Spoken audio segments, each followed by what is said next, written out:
Okay, Monday, 31 July, Year of the Lord 2023. Welcome back. We've got a lot to get through and not a lot of time to do it, so we're going to jump right into it. And I want to talk about the Third World War and in the early years of it. So I've got Ben Harnwell in Rome. I got Lieutenant Colonel John Mills that joins us to talk about the CCP aspect of this. Ben, I want to start with you, and here's the reason.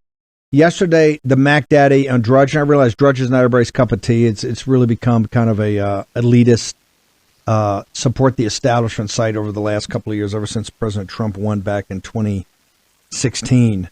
But they had a Mac Daddy up there that was everything about the spring offensive not really getting traction and the war being taken to Russia and to Moscow by Zelensky. Walk me through what's transpired over the last 72 hours, because I believe we're in even a more dangerous zone than we've ever been in this conflict. And things, this could be one of those hinge moments in this conflict that looks like it's metastasizing, sir. Good afternoon, Steve. Well, I think the probably one of the most in-depth accounts of the lack of progress of the counteroffensive was this article by CNN, in fact, which you posted on your feed over the weekend, headlined this from Memphis. This, I think, is article number 3 that you should have, headlined, "What Ukraine Must Do to Win in Its Southern Push and What Russia Has in Reserve." And it's basically an article listing the fact that there's nothing going on.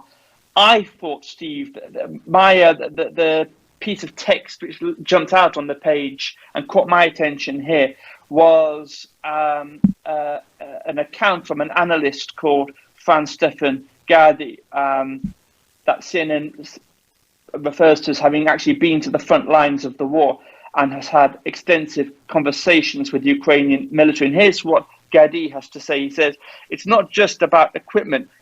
There's no systematic pulling apart of the Russian defensive system that I could observe." And basically the whole of the article revolves around that specific insight there, that the Ukrainians are obviously asking more. They're asking for F-16 jets and all the rest and what have you. And if I have time, I want to come on to the news today, which I think is quite important, that talks have started and will start this week between Ukraine and the United States about the United States offering security guarantees that will last up until Ukraine's supposed entry into NATO, which I don't think is going to happen.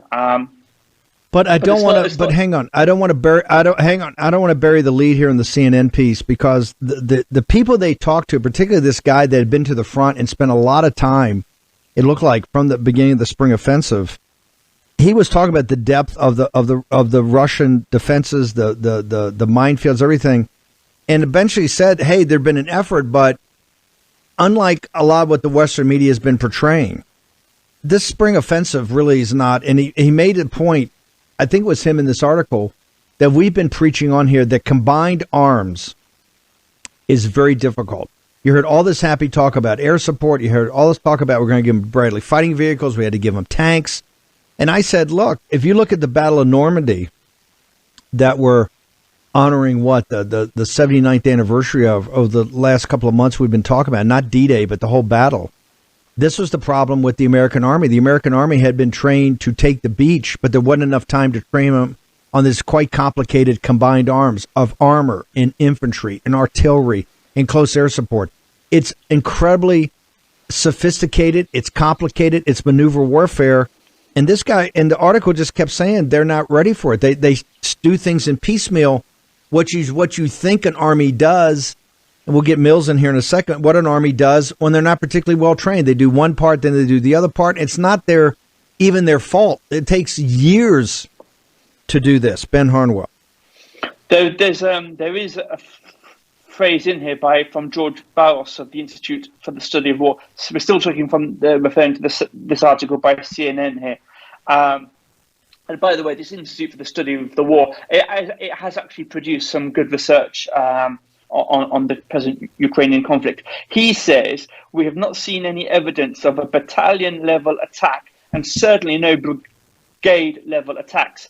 If the Ukrainians are indeed committing full battalions, I'm brigades now, as reported, that would mark a clear new phase of the Ukrainian counteroffensive. But there's no evidence of this kind of push taking place. So where does this now leave us? I mean, how do we have the backing of backing? They have our implied backing to actually begin an offensive into Moscow with hitting them with drones. Yeah, well, that's also. I mean, I've seen the headlines on this right over the weekend. I'm not sure this is actually the first time that's happened. It has happened again, as it happened before. As on this occasion, there have actually been no fatalities, but it does seem to be a massive escalation on behalf of Ukraine. Obviously, here. My question, Steve, on this is who, on each of those instances when drones have been sent off to attack Moscow, who supplied those drones? Which country that is presently arming Ukraine? Which country supplied the drones which are being used to penetrate right into Moscow, into Russian territory? That's a very important question. I've not seen any. I can assume the answer. Hang on for 1 second. I want to bring John Mills in here. Colonel Mills, to Ben's the first couple articles he's talking about the spring offensive and the complexity of a combined arms maneuver warfare. The Ukrainians, shows you the lack of seriousness of people are talking in Congress, and particularly in MSNBC and CNN, just supplying them with tanks, supplying them with Bradley fighting vehicles. Then magically, it's just not magically you have all of a sudden an army that can actually do combined arms warfare. The last thing you want to do in combined warfare is go up against a prepared defense, especially that has a lot of mines. This is a prepared defense they're dealing with. So a bunch of giddy Biden staffers on the National Security Council throwing tanks and MRAPs and Bradleys at them. You need engineers that are prepared to breach obstacle belts like this. You need the Miklik mine-throwing charge that's actually done right across the river from me at Indian Head, where they test that out. That's what you need, breach a prepared defense. And to be honest, that's about the last thing you want to do is go up against a prepared defense that's covered by fire. You want to maneuver left or right. You don't want to. If all possible, you want to avoid going right into the teeth of a prepared defense that's heavy with mines. National Pulse, Jack Montgomery, one of the great writers, did have a piece over the weekend that talked about there have been some taking of territory. So we're not saying it's quite small, but where they've actually done it is where they've had massive artillery bombardments with this state-of-the-art American artillery. Walk our audience through that, where you have seen them have breaches. It's with this unlimited firepower that the U.S. government has given them. Yeah, this is they're trying to go forward from Zaporizhia to cut off the isthmus that they have created in between the Donbass and the Crimea. What they're trying to do is drive to Mariupol and cut it off so that the Crimea is separated. But they're going through artillery shells just at an unbelievable rate. We only have two plants that make the 155 millimeter. They're ancient. They're both up in Pennsylvania. They're very close to each other, both operated by General Dynamics. One's government-owned. One is actually General Dynamics owned. This is why we're shaking down the South Koreans for 500,000 rounds. And then the South Koreans only did this after there was a leak of a report that was embarrassing to the South Koreans. So they got shame. And I know the South Korean War Reserves very well. I used to be when I was in South Korea. That's something I had to watch very closely. South Koreans have a huge war reserve, and we took them down for 500,000 rounds. Same with the Japanese. We're shaking them down for rounds. This shows a total failure of the Secretary of Defense to ideologically will the defense industrial base into a arsenal democracy 2.0 by lecturing them on CRT and DEI. Help me out here. How much is the 155 needed in the defense of Taiwan? Is it not? Is that why do you have any problem with as much as we're basically shoveling into Ukraine right now? and with our allies?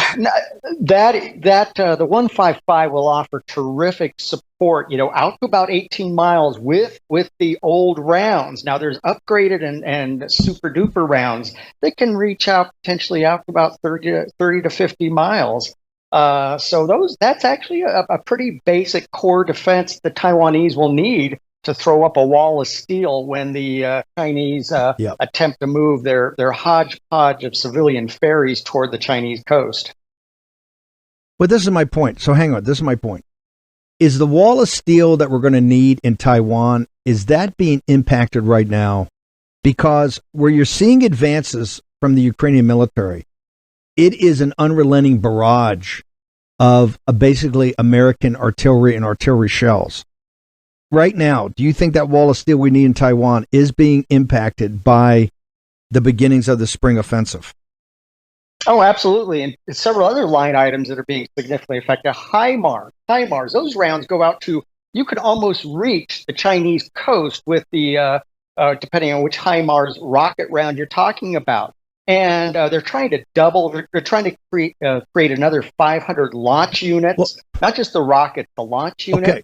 So hang on. So Jack Montgomery, hang on. Jack Montgomery's piece in the National Pulse specifically says it's not just the 155, it's the HIMARS, and wherever you're seeing any movement whatsoever of the Ukrainian military is because of barrages, relentless, of HIMARS. Or do we have enough of that remaining to actually defend Taiwan? We've only given a small number of the launchers, but that's irrelevant. We have in our inventory about 410. I was just checking the other day here, about 410 in the American inventory. And we told Taiwan, we're told we're going to get them to Taiwan. Now, there was just an approval to use excess defense article, which is what they've been using. The giddy staffers at the White House have been using to throw everything at Ukraine. Now they finally approved that for Taiwan. So we can take out of that 410 launchers we have in our inventory. I think we can spare 20, 30, 40 right now for Taiwan. So that would be a huge wall of steel way out in front of the 155s. But we also want to be giving them Patriot missiles. What else besides Patriot? Well, we want to be using a Patriot. That'll provide air control over the Taiwan Straits. We also want to. We just produced this new setup called the Typhoon, which is a combination of Tomahawk and SM-6. That SM-6 can reach way inside China. We need to put those in Taiwan. Now, it sounds like we may have put some of those in the northern Philippines. It might be in Okinawa right now. But that Typhoon combination would be ferocious deterrent. And I think we can spare a few of those Typhoon setups. Okay.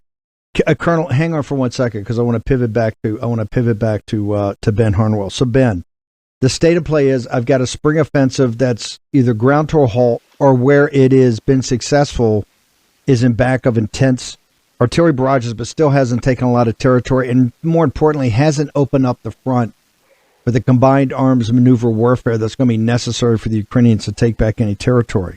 At the same time, Zelensky and this crew have begun some sort of offense, and he says he's going to do more offense into Russia, particularly into Moscow's financial district. And then, out of nowhere, you have this discussion that I don't remember being part of Vilnius about American security guarantees and being long-term security guarantees that now has been leaked starting last night as is the top agenda of the Biden regime. Can you walk me through that? Yes, Steve. Well, this is according to always really the major updates are coming out on Telegram these days, as is with this statement from Andrei Yermak, who is Zelensky's chief of staff, and he said that this week Ukraine is starting consultations with the United States on providing security guarantees for Kiev, which they say will last up until Ukraine joins NATO. But I don't think. Look, I think the one thing that I don't even think Ukraine believes this, Steve. I think this is something that we actually did learn in Vilnius was that the NATO powers are starting to implement their discard of President Zelensky and to start to distance themselves from the regime. And there was, of course, that famous photo which captured, I think, for me, that was really the epoch-making photo of when that pivot, when Zelensky realized that pivot was actually starting beyond all the words. Don't forget that the thing out of Vilnius was actually a watering down of the commitment. I think it was 2027 or something, when NATO first said that it had an ambition for Ukraine to join. This time around in Vilnius, when the evening before, Zelensky was pushing out his comments that it was absurd, that he wasn't being given a timeline for a formal invitation, all the rest of it. The actual result of Vilnius was, you know what, when the NATO members think that Ukraine has made progress on issues like democracy, and when they are all of agreement, then we will have the conversation. It's actually taking a step back. I don't think enough attention was given to that by the mainstream media. So what do these security guarantees mean? Well, really, Steve, I would suggest that this is actually the face-saving maneuver that will be used to start negotiations with Russia. I think this will be the principle around which the United States can secure. I'm sure this will be the White House's line: peace with honor. But if you think that the statements here that Yermak put out, I have an observation, because he said that the security guarantees for Ukraine will be concrete, long-term obligations ensuring Ukraine's capacity to defeat and restrain Russian aggression in the future. And of course, we're not talking about Ukraine's capacity to defeat Russia. We're talking about the United States' capacity to defeat Russia. And this is really the whole point, because in all of the statements that Yermak put out, there's zero reference, not even implicit, to the American people in all of this, who will be paying for this. They'll be paying for it out of tax dollars, and also presumably in other ways as well. And there's no reference to zero. Not even America. You're not even an afterthought in this conversation that the White House is now starting with Ukraine. You're not even an afterthought.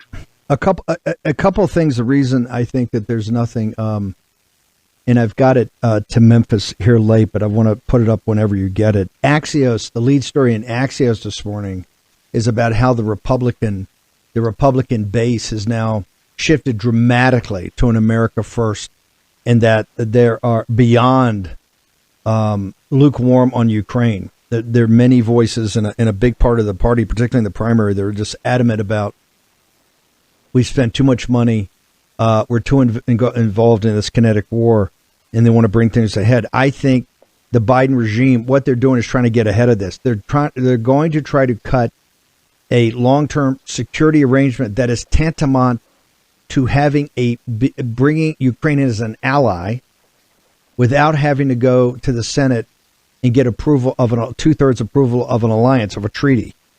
Because they see right now, they've seen in the Republican primary, and this Axios story lays it out in excruciating detail, of how the populist right is adamantly opposed to this war in Ukraine, and particularly to any more funding. So I think that this is a big element of, now you're going to start hearing about, they're coming out of nowhere, security guarantees. And I agree with you. I think that is going to be an element, at least some element of it, that's going to be necessary. As you've said, we've said now for over a year, some element that's going to get people to the table to negotiate. But remember, their point is not to get to a negotiated deal. Their point is to get ahead of the funding getting cut off. There wouldn't be any of this going on whatsoever if they didn't see that the Republican Party, and even with it, some of the Democratic Party, and some of the polling, I believe, that shows Trump over Biden, is people are just tired of these forever wars. One last thing, Ben, and I want you to hang on for Mills, but one last thing on this.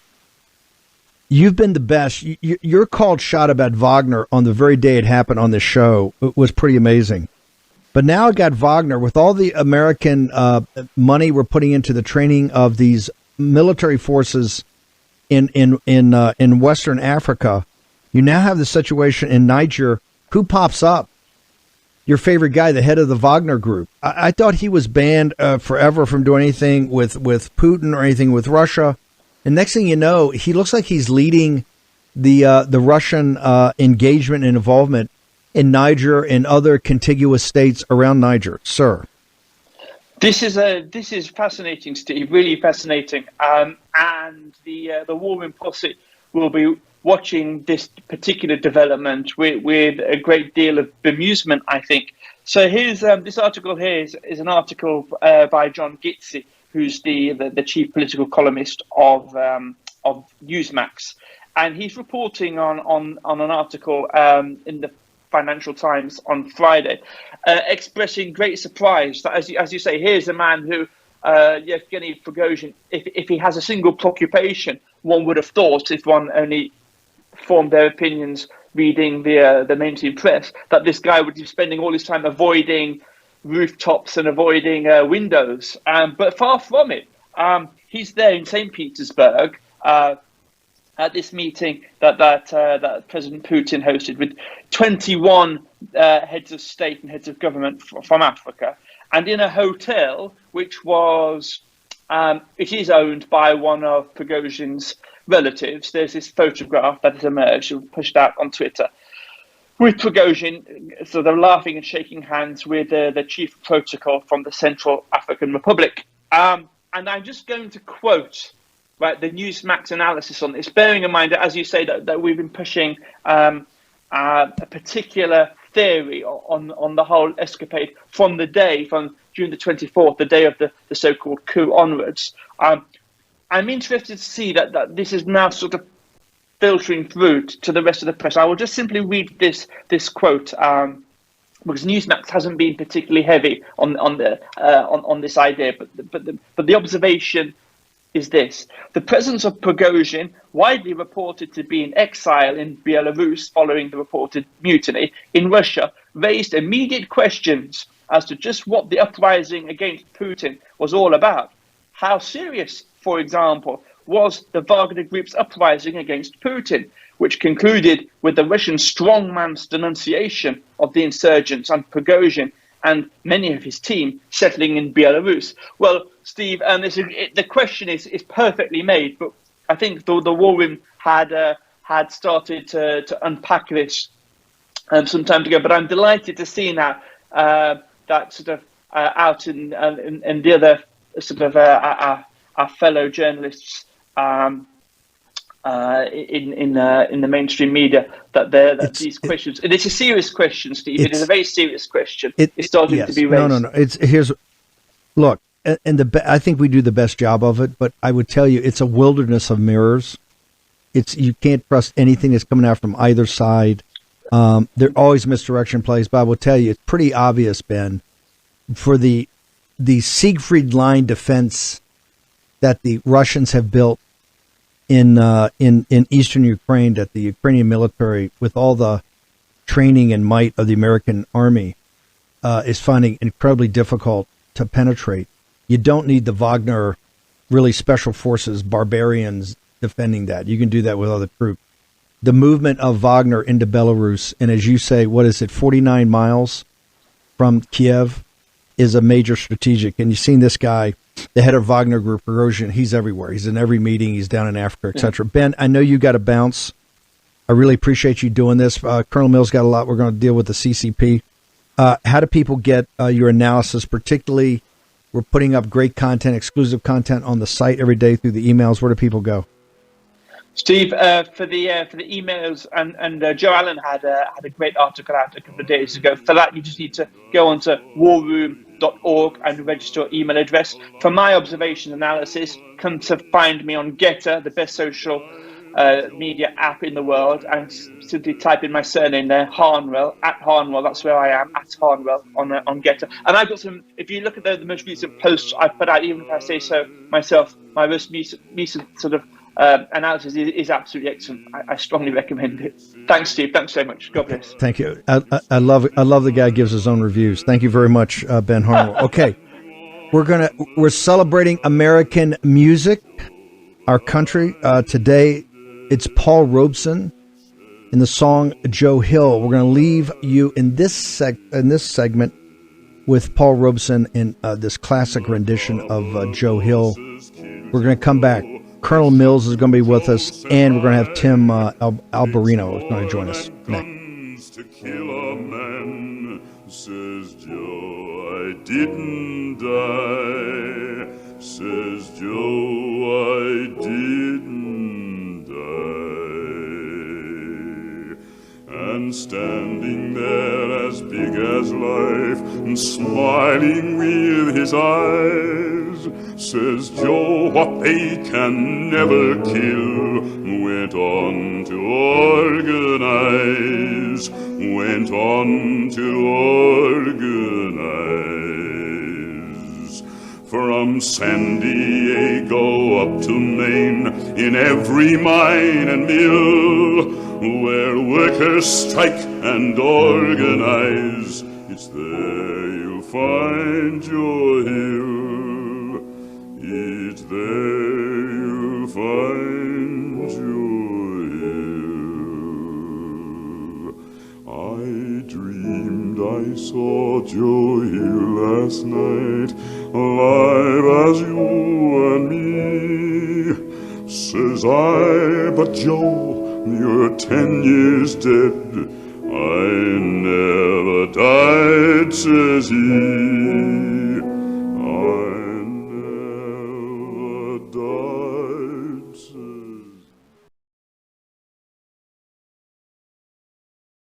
K. Bannon. Okay, welcome back. Colonel Mills stays with us. Colonel Mills, any other concluding thoughts you've got so far on the failed spring offensive, at least to date? And this is one of the reasons we're so opposed to this kinetic part of the Ukraine war, is what you're seeing is a massive loss of human life of the Ukrainian. And this is continuing on. And now this war is going to metastasize. You watch. And this happens. This is what happens in war. This is what happened. Remember, World War II at the end of it was a war of annihilation. Don't, you know, all the books are written about the greatest generation. They're all fantastic. The heroism and valor of our fathers and grandfathers is unparalleled. But that war got to be a war of annihilation at the end of it. Watch Oppenheimer over the number one movie. Watch Oppenheimer. Don't take my word for it. Colonel Mills, any concluding thoughts on Ukraine? We got to pivot to the Chinese Communist Party, particularly, what is this, a bioweapons lab in the middle of California? Yes. Yeah. In closure on Ukraine, Steve, I put a lot of the fault and the responsibility right at the feet of my brothers and sisters on the Joint Staff and the European Command staff. Now, experienced 05s and 06s know this is all about a very, very robust, prepared engineer force. Your combat engineers in the Army that know how to breach these kind of obstacles. And I don't think that was focused on. I don't think that was ready when they did the spring offensive. Okay, so but John, here's hold it, hold, stop. This is what I say. They're talking about 70,000 mines. They're talking about miles of minefields that they dug in, like the Siegfried Line or like the Atlantic Wall that Rommel had to greet us on D-Day. My point is, we have satellites going over there nonstop. We know every centimeter of the battlefield or the battle space in eastern Ukraine. How was that somehow not communicated to people? When you say it's the Joint Staff's problem in the Pentagon or the NATO Joint Staff in Brussels, how could this possibly be? We had this fantasy, and that's what it is, a fantasy about we were going to be able to train Ukrainian forces on equipment they're not prepared to use, on a sophisticated combined arms, artillery, armor, infantry, close air support in a matter of 90 days, when the United States military, let's be honest, they're the best in the world for fighting this, and that takes years and years and years of training and working together. So how did this, when you say it's your Joint Staff, everybody knew exactly what the Russians did. These minefields didn't magically appear everywhere. The types of fortifications they're talking about and tank traps and all that just didn't appear overnight. It took battalions of their own combat engineers to dig in.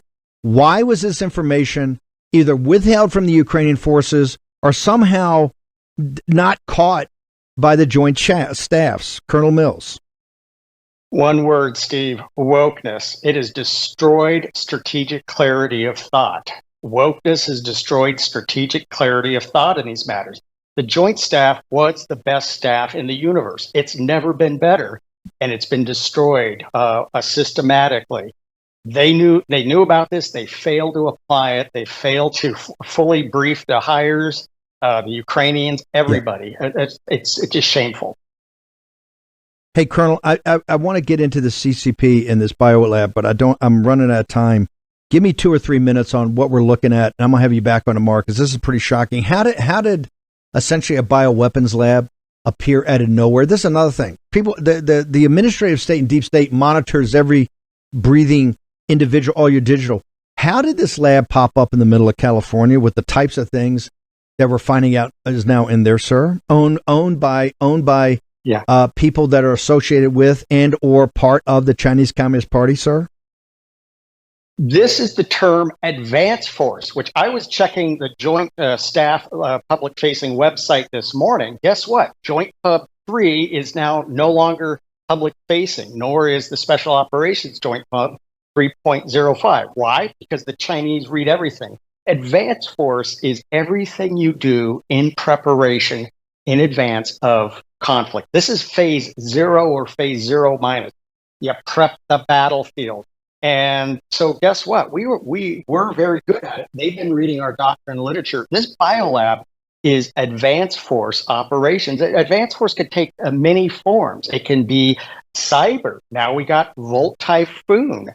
It can be Chinese paramilitaries coming across the border. It can be fentanyl. It can be now this biolab. Yes. We got a biolab in Reedy, California. This is insanity. No, it's unbelievable. But hey, they read our stuff. I want to have you back on tomorrow, because I want to combine it all together. The fentanyl, the lab, all of it. Colonel Mills, how do people follow you? Your site, your writings, your books, and particularly your social media. Yeah, thank you, Steve. The book is thenationwillfollow.com, available at thenationwillfollow.com, prefaced by Stephen K. Bannon. Specially autographed versions are also available on my store. And book 2, you can pre-order at thenationwillfollow.com. Book 2 is War Against the Deep State. Use code War Room, whether you go to thenationwillfollow.com or Lindell, my store, use code War Room. And then it's Colonel Ret John, Colonel R.E.T. John on Substack, Getter, and Truth. Colonel Mills, I look forward to having you back here to go through the CCP, the advanced guard. Thank you very much. Incredibly disturbing. Steve. Okay, I've got a cold open for Tim Alberino. Let's go ahead and play it.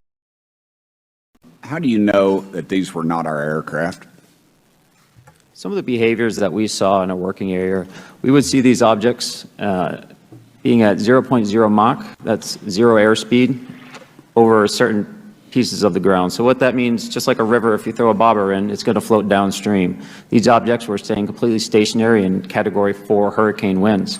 These same objects would then accelerate to supersonic speeds, 1.1, 1.2 Mach, and they would do so in very erratic and quick behaviors that I don't have an explanation for. Okay. Normally we have Tim Alberino on to talk about transhumanism, and particularly his take on the apocalyptic nature thereof. Tim, you were quite focused on these hearings last week. I keep telling people, if you have no interest in UFOs or aliens or any of that, this is about the deep state and the administrative state, essentially telling that there is no consent to the governed, that Congress does, there's no oversight here. What is your take on what transpired last week in Congress on this? Well, thank you for having me on, Steve. I think that what happened on Wednesday, July 26th, was certainly the most important news story of my lifetime, if not of the modern era. I think it eclipses World War II. I think it eclipses 9/11, because the implications are the magnitude of these implications are almost unbelievable. We're talking about these witnesses who are coming forth from the Navy pilots, Ryan Graves, David Fravor, And most importantly, David Grush, who comes from the intelligence community, the military intelligence community. And what these guys are saying, under oath, mind you, is that the United States government and certain aerospace contractors have been recovering crashed UFOs and their non-human occupants for decades, and have been working to reverse engineer alien technology in secret. And as you mentioned, these crash retrieval and reverse engineering programs are financed through a misappropriation of funds directed to other projects. This trade craft. Alberino, hang on, brother Alberino, hang on for a second. Me, you've actually nailed it. But this is what I don't quite get. The magnitude, I want you to hit the rewind button and go back to the beginning. If you're sitting there watching this, it's of such, and it has to be proven to be true, but obviously they've gone out of their way to suppress, they've gone out of their way not to have whistleblowers, they've gone out of the way.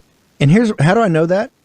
We just opened with Congressman Tim Burchett from Tennessee 2 out there in East Tennessee, who has been one of the driving forces here. He came on War Room on Tuesday on the 6 o'clock show, the same show you're on, in fact, the same exact time that you're on, to talk about the types of things they were going to go through in the hearing tomorrow. And that's because Gates said, you got to get Burchett on because they're already playing games with the whistleblowers. That they're threatening the whistleblowers right now on the eve of it. Burchett was relieved for cause at 7 o'clock by Comer, who said, hey, oh, by the way, you're not going to chair the committee tomorrow, with no reason given. You're not going to chair the committee. I got another guy that's going to chair it. You can still ask questions. That's how much, and that's how much the national security state and the defense contractors even got to Comer, who's a pretty straight guy. So what is, not a lot of our, but what is the nation and particularly the media missing about the gravitas of what happened last Wednesday, Tim Alberino? I'm not sure that they're missing anything. I get the feeling that they're purposely suppressing this. Certainly there's a dual narrative happening within the United States military, certainly within the intelligence community. There are factions within the intelligence community that absolutely want to keep a lid on this thing. They don't want the American people to know anything about these reverse engineering programs and all of the implications associated with this. And then you have another faction within the intelligence community and the military, and perhaps even in the aerospace programs themselves, that do want disclosure, that do want to shed light on what's been happening behind the scenes as it relates to UFOs, crash retrievals, and even non-human biologics, as Grush referred to them during the hearing. So there's a factional war going on behind the scenes. You would think, I mean, as I was watching the hearing and listening to the absolutely mind-blowing allegations by the pilots, by the Navy pilots, and by Grush, you would think that the headlines on Fox News, MSNBC, NBC News, all of the mainstream news organizations, that there would be a bombshell headline, something to this effect: the alien presence is real and constitutes a national security threat, something to that effect. But instead, of course, they all had to cover it. They all had to mention it in their programming, but it was not like a 9/11 headline, and that's really what the implications are here. So that demonstrates to me that there is this factional war taking place behind the scenes.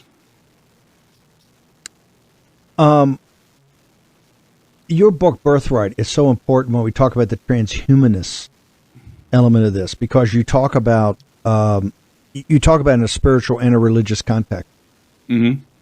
One of the arguments I think of our betters, and correct me if I'm wrong here, is that to roll this out to the American people, they would not be prepared, and you would have the structure of not just morals and values, but actually organized religion would collapse around you. That Christianity, Islam, the Jewish faith would collapse with basically the U.S. government coming out and saying that we actually had these aircraft or actually had non-human biologic. Your thoughts? Well, there was, I believe it was in the 50s or 60s, there was a famous Brookings Institute report that dealt precisely with that question. And they wondered how the religions of the world would react to the revelation of extraterrestrial life. And the conclusion was that it would create mass chaos, that society would indeed collapse. And this has been one of the reasons, one of the excuses, I would say, why the intelligence community, the military, and so forth have decided to keep this information secret, keep it from the public.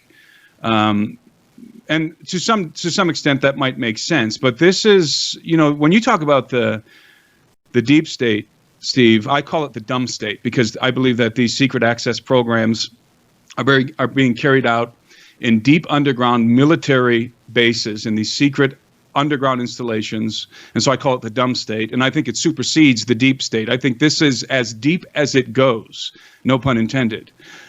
This is the biggest cover-up this is the biggest cover-up in the world, not just with the United States government, because surely the United Kingdom, surely Russia, surely China also have reverse engineer programs in which they're retrieving these UFO crashes and attempting to derive technologies from them. So, and again, the implications for mankind, so far, really, it's crickets. Most people don't really care. Most people are consumed with other things. Some people who are paying attention are experiencing a form of ontological shock right now. Their whole worldview, their paradigm is being shattered. Those who are paying attention and realize the massive implications that we're talking about here for society. Tell me what, since you kind of get this at a very deep level, tell me what you would like to see. We know from conversations with Burchett and Gates and Anna Polina Luna and others, and Nancy Masak, who was in studio last week, that they are very quickly driving towards a skiff, a president, because so many of the deflections were, well, I can tell you that, I can't tell you that in an unclassified background. So they're going to go to try to have a skiff briefing of several hours to get to the bottom of it. After that happens, what would Tim Alberino like to see? What do you think is the way to move this forward so it gets out of this thing of science fiction, or even more importantly for our audience? What I'd say right now, our audience is probably 70-30. We just don't have time for it. The country's at stake. This is a misdirection play. It's a false flag. It's about little green men. What would you like to see next to get this conversation out and inform it with more facts, receipts, and data? Well, I want to commend Representative Tim Burchett. He's really doing a phenomenal job, and I'm sure he's getting all kinds of pushback behind the scenes. What I would like to see, and I think what would take this to the next level, because we have Navy pilots who've encountered, Ryan Graves, David Fravor, who've encountered these craft, who've seen them up close, right, who've tracked them in the Super Hornet jets. And we've had a member of the intelligence community, David Grush, come forward and say he has knowledge of these programs. He's spoken to people on the inside that this is indeed happening. And by the way, it's been confirmed by other members of the intelligence community like Colonel Carl Nell. Now, what I think needs to happen next, and this would take this would take the whole scenario to the next level, is we need individuals from these aerospace contractors, the people, the individuals, the engineers who are actually or have actually placed their hands on the technology, who have been involved in the reverse engineering program, have handled the technology, and maybe even, dare I say, interfaced with the entities, the pilots, as Grush refers to them. That, I think, is the next logical step. I think those individuals are coming forward, but people have to understand, Grush, one of the revelations from Grush was how he was being persecuted by hostile actors within the government, presumably the Pentagon and the intelligence community, and also by individuals working for certain aerospace contractors who have directly threatened his life and the security of his family. So this is what's going on behind the scenes. And so it's very difficult for whistleblowers to come forward from these aerospace contractors. But in my mind, that would be the next bombshell. That takes this to a whole nother level. Brother Alberino, how can people get to your site, where they get your writings, and particularly all your social media updating on this? Because I can tell you, I talked to all the players afterwards and over the weekend, and this is the top of the first inning. You can find me on social media, on YouTube, Timothy Alberino, Instagram, Timothy Alberino, Twitter, Timothy Alberino, and I have a website, timothyalberino.com. Tim, thank you so much for joining us. And like I said, this is the top of the first inning. There's going to be a lot more going on in the days and weeks ahead. So thank you for coming on. My pleasure, Steve. Thank you. Okay, we're going to leave you tonight with Paul Robeson and Joe Hill. Every day we celebrate another voice of the great American songbook. Today it's one of the greatest voices in the history of this country, Paul Robeson. We'll see you back here tomorrow at 10 o'clock. I can tell you the shows this week are going to be absolutely lit. One of the things we're going to have tomorrow is a new biography out by Tucker. It gets released tomorrow. Chadwick Moore is going to join us, and we got so much more, so much going on. Just crazy. See you tomorrow morning, 6 a.m. in the War Room.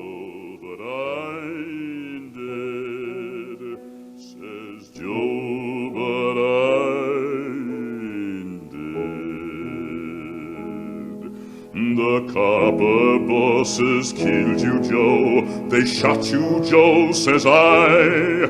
Takes more than guns to kill a man, says Joe. I didn't die, says Joe. I didn't die.